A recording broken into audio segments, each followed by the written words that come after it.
दोस्तों आपका फिर से स्वागत करते हैं आपके अपने इस YouTube चैनल पे।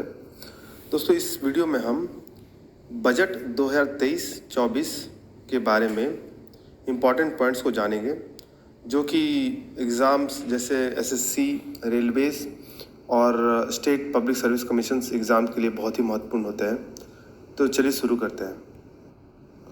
दोस्तों निम्नलिखित में से कौन सा बजट की सप्तऋषि यानी 7 प्राथमिकताओं में से एक नहीं है? और इसका सही आंसर है use of AI in government programs. दोस्तों कुछ जान लेते हैं इसके बारे में। सप्तऋषि की 7 प्राथमिकताएं हैं: समावेशी विकास, अंतिम मील तक पहुंचना, बुनियादी ढांचा और निवेश, क्षमता को उजागर करना, हरित विकास, युवा शक्ति और वित्तीय क्षेत्र। इसका इंग्लिश में पॉइंट्स है: inclusive development, reaching the last mile, infrastructure and investment, unleashing the potential, green growth, youth power और फाइनेंशियल सेक्टर।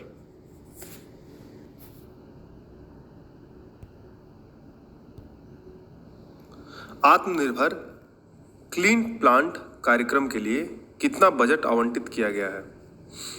और इसका सही आंसर है 2200 करोड़।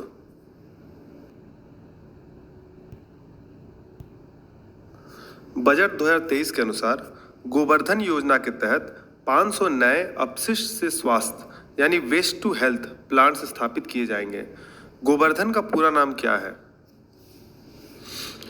और इसका सही आंसर है galvanising organic bio agro resources धन। अगला प्रश्न है, प्रधानमंत्री कौशल विकास योजना का कौन सा संस्करण लॉन्च किया गया है? और इसका सही आंसर है चौथा। दोस्तों अगले 3 वर्षों के भीतर कौशल की कमी वाले युवाओं के लिए लॉन्च किया जाएगा, जिसमें coding, AI, robotics, mechatronics, internet of things, 3D printing, drone और सॉफ्ट स्किल जैसे उद्योग 4.0 यानी कि 4th के लिए नए युग के पाठ्यक्रम शामिल होंगे।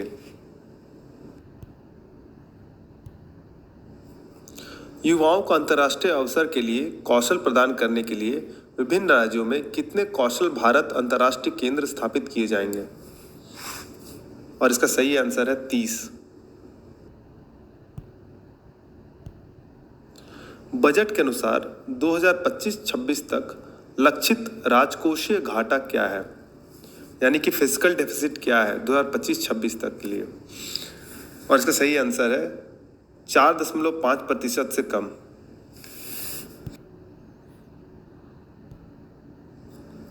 भारत को श्री अन्ना के लिए एक वैश्विक केंद्र बनाने के लिए किस संस्थान को अंतर्राष्ट्रीय स्तर पर सर्वोत्तम प्रथाओं, अनुसंधान और प्रौद्योगिकी को साझा करने के लिए उत्कृष्टता केंद्र के रूप में समर्थन देने के लिए चुना गया है?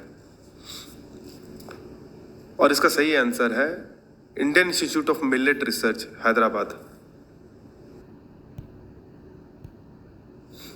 पीएम मत्स्य संपदा योजना की नई उपयोजना के तहत लक्षित निवेश की राशि क्या है?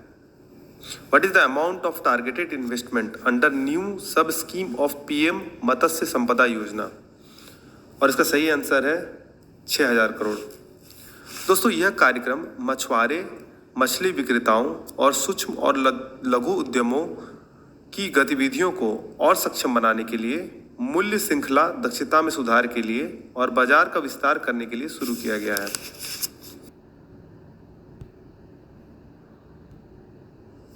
अगला प्रश्न है, आकांक्षी ब्लॉक कार्यक्रम के तहत कितने ब्लॉकों का चयन किया गया है? और इसका सही आंसर है 500।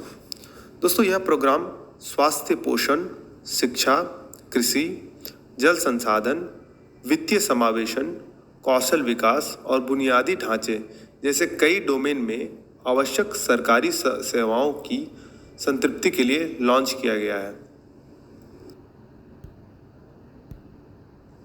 इस वर्ष केंद्रीय बजट में केंद्र का प्रभावी पूंजीगत व्यय क्या होगा?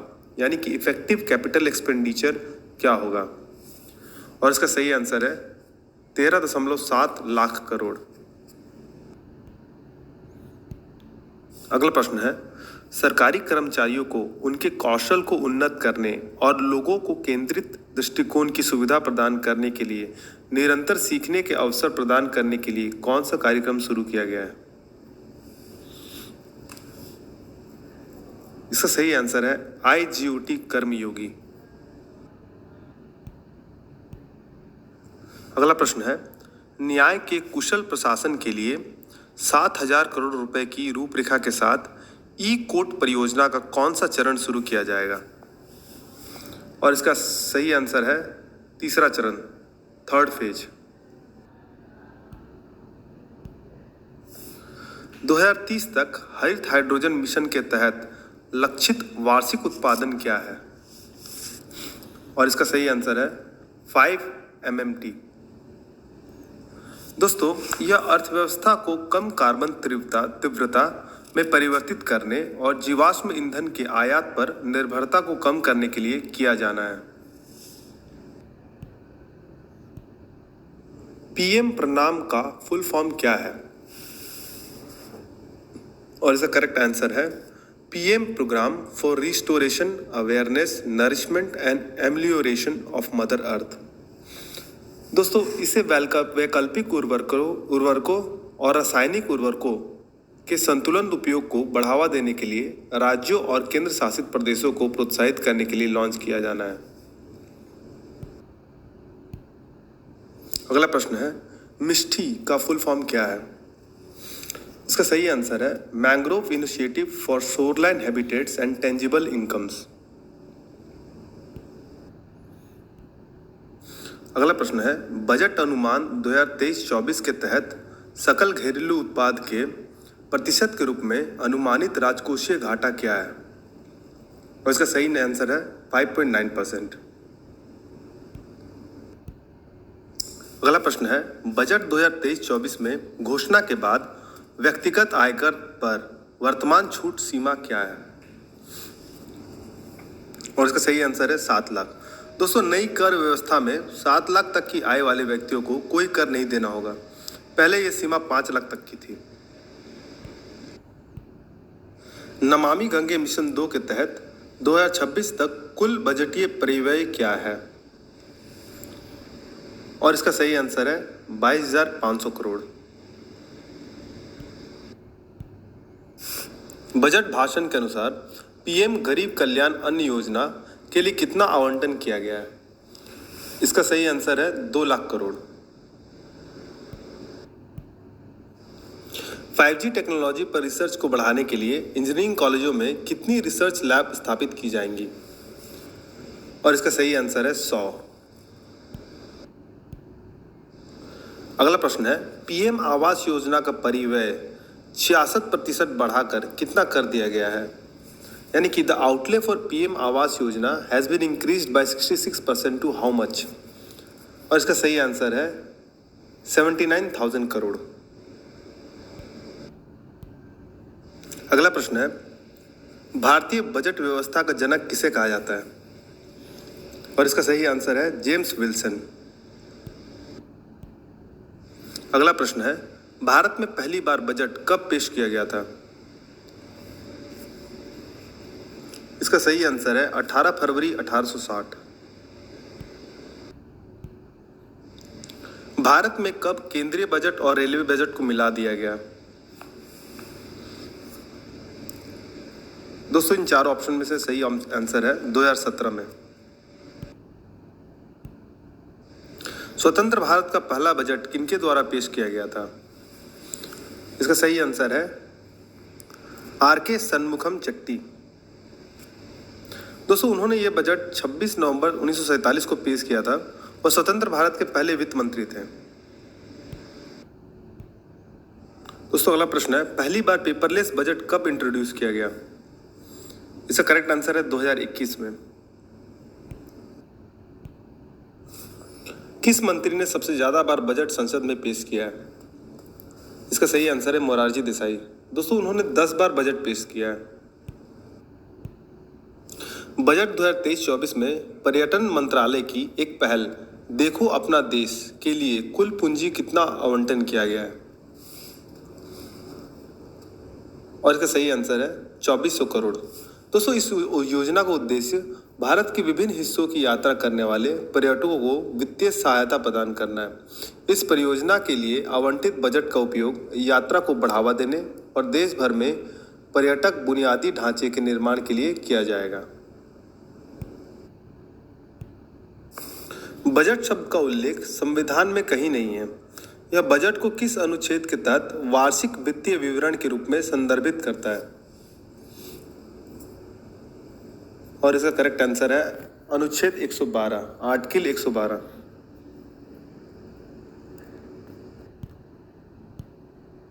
बजट 2023-24 के अनुसार भारत की प्रति व्यक्ति आय कितनी है? और इसका सही आंसर है 1.97 लाख। हाल ही के बजट के अनुसार स्वास्थ्य व्यय में कुल कितनी वृद्धि हुई है? और इसका सही आंसर है 1.4% से 2.1%। 3.5 लाख आदिवासी छात्रों के लिए 740 एकलव्य मॉडल आवासीय विद्यालय के लिए केंद्र शिक्षकों और अन्य सदस्यों सहित कितने कर्मचारियों की भर्ती करेगा? और इसका सही आंसर है 38,800। दोस्तों अगला प्रश्न है, बजट 2023 में रेलवे के लिए कुल पूंजीगत परिव्यय कितना होगा?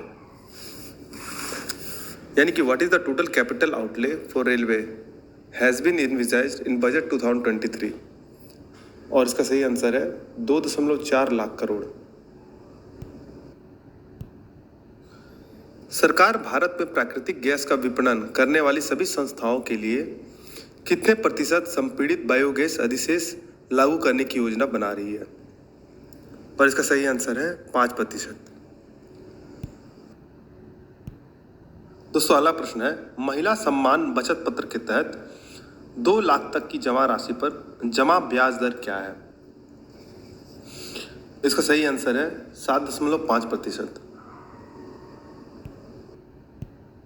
दोस्तों अगला प्रश्न है, बजट 2023-24 में कुल व्यय तथा कुल प्राप्ति लाख करोड़ में कितनी है? और इसका सही आंसर है 45 लाख करोड़ और 27.2 लाख करोड़। निम्नलिखित में से किस मंत्रालय का पूंजी आवंटन सबसे अधिक है? यानी कि जितने भी सारे मंत्रालय हैं जिनको उस बजट में आवंटित किया गया है धनराशि, उसमें सबसे ज़्यादा किसका है? और इसका सही आंसर है मिनिस्ट्री ऑफ डिफेंस, रक्षा मंत्रालय। दोस्तों रक्षा मंत्रालय को कुल 5.94 लाख करोड़ रुपए आवंटित किए गए, जो सबसे ज़्यादा है। दोस्तों इसी के साथ ये वीडियो को यहीं समाप्त करते हैं। आपको वीडियो पसंद आया हो तो लाइक कीजिए, सब्सक्राइब कीजिए और बेल नोटिफिकेशन को दबाइए फर्दर अपडेट्स जानने के लिए। धन्यवाद।